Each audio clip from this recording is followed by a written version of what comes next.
She may testify as to her. Do you recall on the left-hand corner of the invitation, it says, help the bride and groom stock the bar for their wedding and bring a bottle of Bullet bourbon? Do you recall that? Yes. You can put that aside.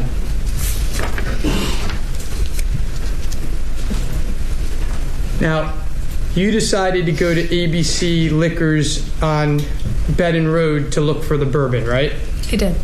Okay. You're not a big drinker, is that fair to say? That is fair to say. You went to that store because you were familiar with it? I'd seen it close to my house, so... Close to your old house? Close to my old house. Okay. There could have been liquor stores that were closer to your current house? Sure.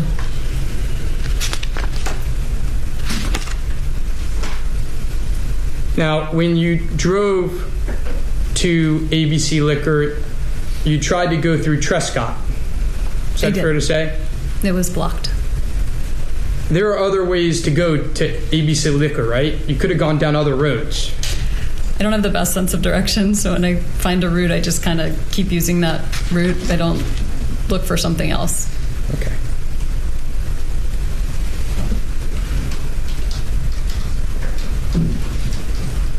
You got to Mosaic at around 1 p.m. That sounds right. And your lunch was interrupted by Investigator Isom, who told you that something had happened. That's right. You went with him voluntarily to speak with him? You let police search your car?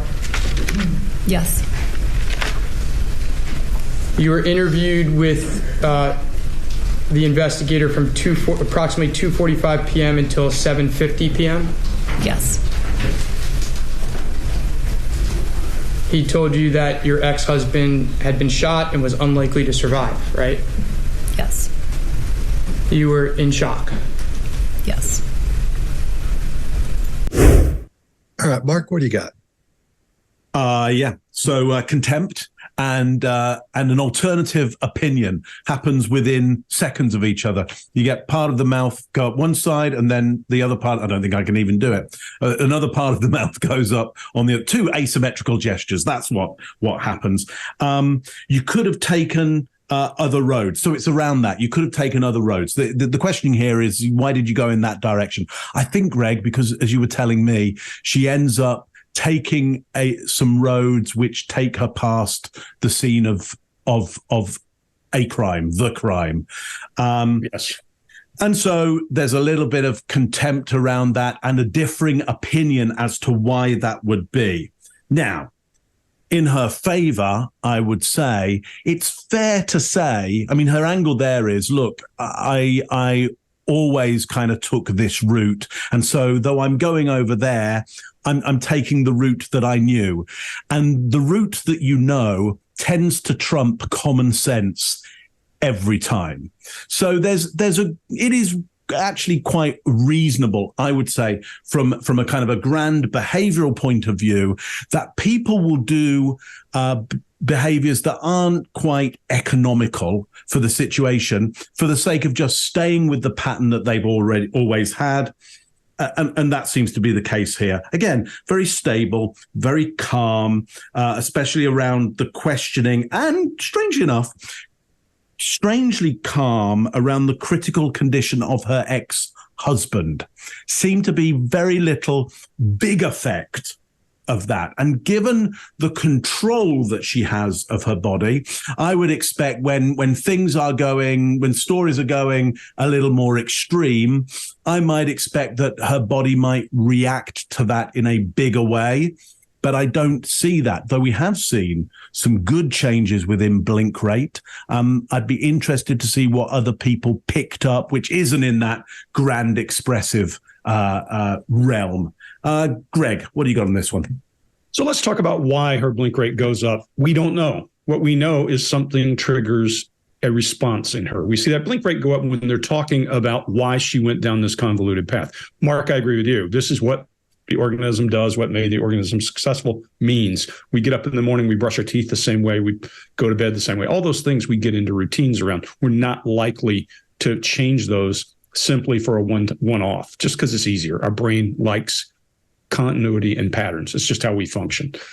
Chase, we're just talking about, the two of us are probably more than anybody else designed around that.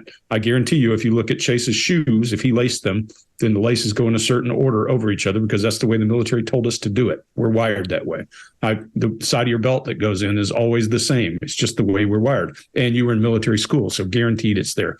Anybody who does something out of the norm every time is wasting energy. And Mark, you talk a lot about the organism needing, resources and that kind of thing. But her blink rate goes up when she's talking about this liquor cabinet.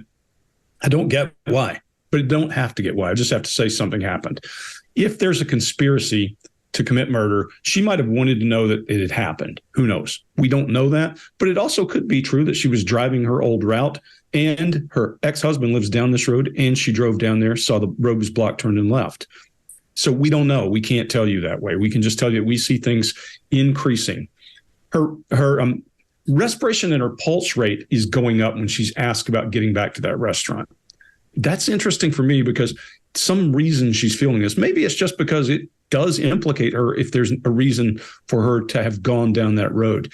But we see a different thing than we've seen yet. She does a little twist in the chair when she's asked about the investigator. Don't know why, just know something happened. And then there's a huge blink rate deviation. And blink rate for me, I always say, when fight or flight hits us, it's not your eyes going, okay, my eyes are dry. It's not your brain thinking that. Your body is taking moisture away from the mucous membranes, and your eyes will do even more than normal. That's why the blink rate gets really crazy. And this could be residual emotion. We talk about it all the time, about being arrested, about being questioned. All of us would feel that, and apprehension would come back. But she's pretty contained to now, and we see a couple of really good blink rate increases and a couple of deviations, and one ad that we haven't seen before. Scott, what do you got? All right, so let's pay attention to the brother's eyes. He has this tick where he squints and then he keeps his eyes closed too long. It's not that hardcore, but it's pretty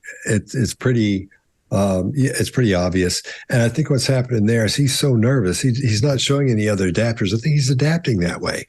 And so I think he's on the impression most people won't see that, as most people are when they have a tick like that. So when he does that, he thinks it looks normal. So when people have that tick, you'll see it at odd times. That's why you see it so many times over and over, especially when somebody else is talking. Then it sort of kicks into high gear. And here, he never speaks on camera. So I guess it's kicked into high gear for him. And the bags under his eyes are pretty dark too. So he looks they're so dark, he looks almost like a goth. Looks like they've been painted under there or something. It's pretty hardcore. It looks like maybe a goth whose mom put a suit on him and said, look, man, you're in enough trouble already. So try to sit up straight and be still and don't do anything. And he's sitting there doing all that. So it looks kind of odd. I could be wrong about that. Probably am. Anyway, so when she's asked about the choice of roads she took to the ABC liquor store, we see a quick side lip down there where our bottom lip is pulled to the side. Typically, when we see somebody do that, when they pull their bottom lip to the side, that suggests feelings of doubt and uncertainty or discomfort. And I think she did this on purpose to give the impression she wasn't sure what road she took, because she takes all kinds of different roads to get to whatever area that town was in. And I think for what you said earlier, Greg, maybe that's the road that went by where the murder had happened. Is that correct? That's her. Trescott is the house that he was murdered in. Yep. Okay. And like Mark was saying, I guess that's why the question came up. And from that point, we see in here quite short answers. And already I'm under the impression she has what's referred to as guilty knowledge, because things almost shut down on her. In other words, she may have not committed the crime or had anything to do with it, but she knows more about it than she's letting on at this point. That's what it looks like to me anyway. Chase, what do you got? Yeah, just add on to what you all spotted in here, which is brilliant. There's some lip compression here.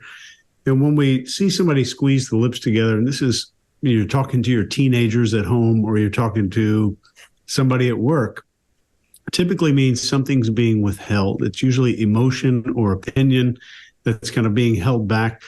And I'm not able to determine yet, since we're on the second video here, whether or not this is a baseline for her. But we do know she's breathing into her chest. So people who are fully relaxed breathe into their abdomen a lot more. Although anybody on the stand, innocent or guilty, could be in a position of stress, especially knowing when there's cameras all over the place. So I want to get a little bit better feel for the baseline here. So remember, Greg is great at reminding us of all this, is that baseline is for in this moment, not their baseline when they're sitting on the couch eating Cheetos. I think you normally Cheetos, yeah, Cheetos. Cheetos. Always Cheetos. go back to the Cheetos. You know where to check. The way that she arrived and then planned this route to the liquor store, and I know nothing about the case, and I'm writing these notes this morning, is of extreme significance to the attorney here. He was hyper-focused on something off to his right, and this is the defendant, her brother, way off to his right until this exact question came up. And this is where his entire attention snapped back to her. And his blink rate started increasing. His facial touching started right during this line of questioning. And her answer about using these other roads might have been truthful, but it was not an answer to the question. So his breathing is now into his chest. So if you ever watch a baby sleeping or watch even your dog or your cat sleeping, you'll see abdominal breathing. And we do that the more relaxed we are. So we didn't see a shift into chest breathing. So we're seeing chest breathing. We just need to wait to see, is there a lull in the trial later where we can see it shift back down to abdominal so we can make that a more firm distinction between those two things. So his mouth is still closed while his breathing rate, which is how often he's breathing, is going up. So this is a stress indicator. But when we do that and our mouth stays closed, this is against our instincts to open our mouth to take in more oxygen, which means the behavior is being concealed. So he's concealing this almost hyperventilation. So if you're ever called into court for anything, learn to recognize the difference between statements and questions. So keep in mind that pointing them out just kind of like an a-hole will still stain the jury's opinion of you. But knowing the difference between somebody just making a statement with an upward tone at the end, that's not a question. And really get to understand the difference between a statement with an upward tone and an actual question. But she shows no emotional reaction about the ex-husband being shot, which was shocking to me watching this morning. There was no real emotional eye movement, which is when our eyes move down and to the right for almost everybody in the world. And I wouldn't say there's a lot of clusters here, but there's certainly a lot of behaviors that we're going to further dissect in the videos that are coming up. That's all I got. What's up, Mark? Yeah, I mean, that's I give you that one. That's good. to demonstrate what isn't natural, you know? So I'm just giving like two very different performances there of the lean in. Do it again. Do it again. That's good, though. That's good. Good. You call yourself an actor. One of those tape replays. She may testify as true. Do you recall on the left-hand corner of the invitation, it says, help the bride and groom stock the bar for their wedding and bring a bottle of Bullet bourbon. Do you recall that? Yes.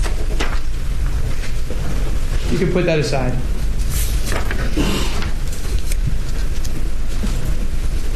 Now, you decided to go to ABC Liquors on Bowden Road to look for the bourbon, right? I did. Okay. You're not a big drinker, is that fair to say? That is fair to say. You went to that store because you were familiar with it? I'd seen it close to my house, so. Close to your old house? Close to my old house. Okay. There could have been liquor stores that were closer to your current house?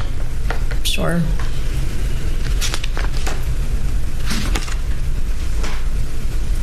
Now, when you drove to ABC Liquor, you tried to go through Trescott.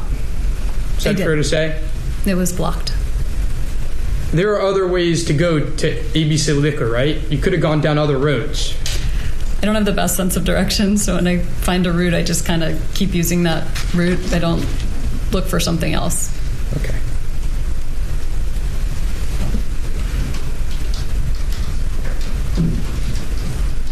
You got to Mosaic at around 1 p.m.